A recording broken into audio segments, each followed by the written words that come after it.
In today's video, I'm going to teach you how to record Google Meet free version. Muros inil firskate gliturade. You will open a tool called Xbox Game Bar. To open it, press the Windows key plus the letter G on your keyboard. Next, look closely at the Xbox Game Bar overlay. Find the record button in the interface. Before you start talking or joining your meeting, pause for a moment and make sure you understand what will be captured.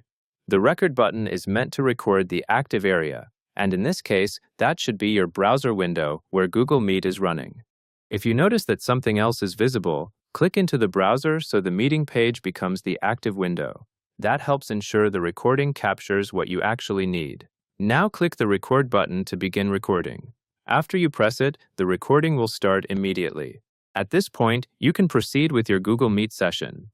You can join the meeting, and you can present or listen as you normally would. Because the recording has already started, you do not need to stop and restart later. As you record, keep an eye on the Xbox Game Bar overlay to confirm that recording is still active. When you are done with the meeting, return to the Xbox Game Bar overlay and stop the recording using the control there.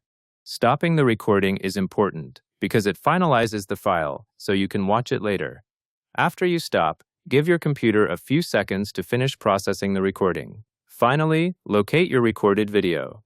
Usually, Xbox Game Bar saves recordings in a default location within your system, such as the Captures folder in your Videos directory. Open that folder and check the latest file, 9 months.